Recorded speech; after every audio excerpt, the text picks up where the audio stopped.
नमस्कार दोस्तों, आज के इस वीडियो में हम क्यों क्यों छोरी पार्ट का व्याख्यान करेंगे। तो ये एक जो पार्ट है ये 5वीं कक्षा का है, हिंदी पाठ्यक्रम में से लिया है और इसकी रचयिता है महादेवी वर्मा, जो कि बहुत ही प्रसिद्ध और बहुत ही ज्ञाता, बहुत ही अच्छा लिखने वाली एक लेखक है।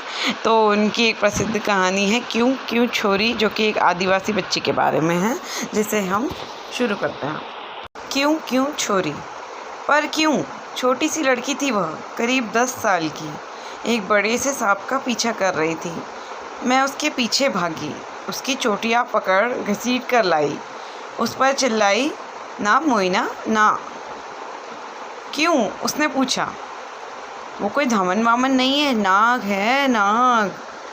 तो नाग को क्यों ना पकड़ूं? क्यों पकड़ो?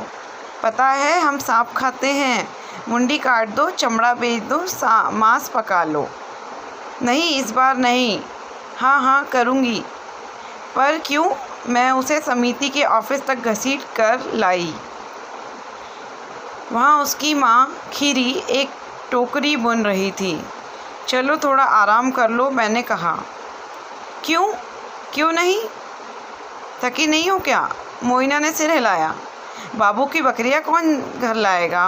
और लकड़ी लाना, पानी लाना, चिड़िया पकड़ने का फंदा लगाना, ये सब कौन करेगा? खीरी ने कहा। बाबू ने जो चावल भेजा है उसके लिए उसे धन्यवाद देना ना भूलना। क्यों? क्यों दूँ धन्यवाद उसे? उसकी गौशाला धोती हूँ, हज़ारों काम करती हूँ, उसके लिए कभी धन्यवाद देता है क्या? मैं क्यों उसे दूँ धन्यवाद? मोइना अपने काम पर भाग गई। खीरी सिर हिलाती रह गई। ऐसा बच्चा नहीं देखा है कभी, बस कहती रहती है क्यों क्यों।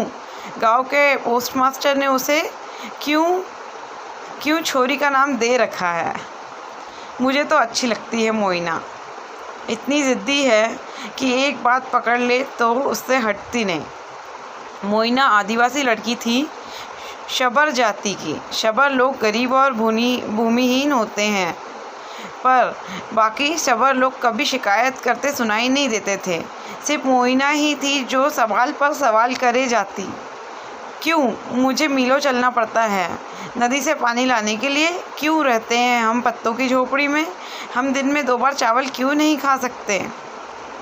मोइना गांव के बाबुओं की बकरी चराने का काम करती, पर न तो वह अपने आप को दीनहीन समझती थी, न ही मालिकों का एहसान मानती। वह अपना काम करती, घर आ जाती और बुदबुदाती रहती। क्यों उनका बचा कुचा खाऊं मैं तो बढ़िया खाना बनाऊंगी शाम को, हरे हरे पत्ते और चावल और केकड़े और मिर्ची वाला, और सारे घर वालों के साथ बैठकर खाऊंगी।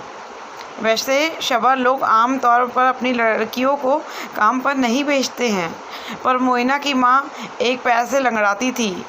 वह ज़्यादा चल फिर नहीं सकती थी। उसके पिता दूर जमशेदपुर काम की तलाश में गए थे और उनका भाई गोरो जलाऊ लकड़ी लाने जंगल जाता था, तो मोइना को भी काम पर जाना पड़ता था। उस अक्टूबर में समिति के वहाँ पूरा 1 माह रुकी।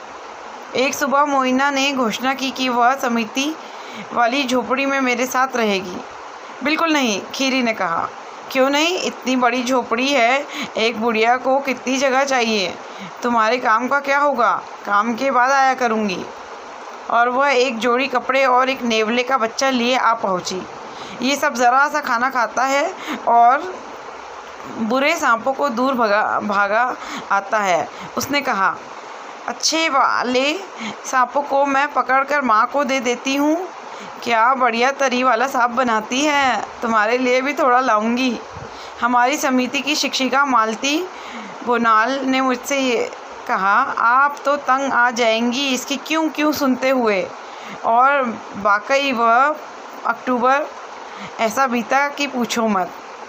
क्यों मुझे बाबू की बकरियां चरानी पड़ती है? उसके लड़के खुद ही कर सकते हैं। मछलियाँ बोल क्यों नहीं पाती है? अगर कई सारे तारे सूरज से भी बड़े हैं तो इतने छोटे क्यों नज़र आते हैं? और हर रात को तुम सोने के पहले किताबें क्यों पढ़ती हो? क्योंकि किताबों में तुम्हारी क्यों क्यों का जवाब मिलते हैं। एक बार मोइना चुप रही। उसने कमरा ठीक ठाक किया, रंगन के फूलों वाले झाड़ को पानी दिया, नेवले को मछली दी। फिर उसने कहा, मैं पढ़ना सीखूंगी और अपने सारे सवालों के जवाब ढूंढ निकालूंगी। जो जो वह मुझसे सीखती वह बकरी चराते समय दूसरे बच्चों को बताती। कई तारे तो सूरज से भी बड़े होते हैं। सूरज पास है इसलिए बड़ा दिखता है। मछलियाँ हमारी तरह बातें नहीं कर सकती। मछलियों की अपनी भाषा है जो सुनाई नहीं देती है। तुम्हें पता है पृथ्वी गोल है। 1 साल बाद जब मैं गांव में दोबारा पहुंची तो सबसे पहले सुनाई दी मोइना की आवाज़। स्कूल बंद क्यों है? समिति के स्कूल के अंदर एक मिमियाती बकरी को अपने साथ घसीटते हुए उसने मालती को ललकारा। क्या मतलब है तुम्हारा? क्यों बंद है? मैं भी क्यों ना पढ़ूं? तो तुम्हें रोक कौन रहा है? पर कोई कक्षा ही नहीं लगी। स्कूल पूरा जो हो चुका। क्यों जानती हो मोइना, मैं सुबह 9 से 11 बजे तक कक्षा लगाती हूँ। मोइना ने पाँव पटक कर कहा। तुम समय बदल क्यों नहीं सकती? मुझे बाबू की बकरियाँ चरानी होती है सुबह। मैं तो सिर्फ 11 बजे के बाद ही आ सकती हूँ। तुम पढ़ाओगी नहीं तो मैं सीखूंगी कहाँ से? मैं बूढ़ी माँ को बता दूंगी कि बकरी चराने वाले या गाय चराने वाले हम में से कोई भी नहीं आ सकेगा अगर स्कूल का समय नहीं बदला तो। तभी उसने मुझे देखा और अपनी बकरी ले भाग खड़ी हुई। शाम को मैं मोइना की झोपड़ी पर गई। चौके की अंगार के पास मज़े से बैठी मोइना अपनी छोटी बहन और भाई को बता रही थी, 1 पेड़ काटो तो 2 पेड़ लगाओ।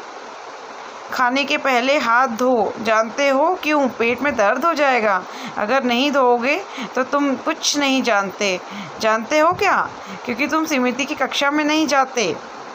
तुम्हें क्या लगता है गांव में जब प्राइमरी स्कूल खुला तो उसमें दाखिला होने वाली पहली लड़की कौन थी? मोइना। मोइना अब 18 साल की है। वह समिति के स्कूल में पढ़ाती है। अगर तुम उस स्कूल से आस गुजरो तो निश्चित ही तुम्हें उसकी बेचैन आवाज़ सुनाई देगी। आलस मत करो, सवाल करो मुझसे। पूछो, क्यों मच्छरों को ख़त्म करना चाहिए? क्यों ध्रुव तारा हमेशा उत्तरी आकाश में ही रहता है?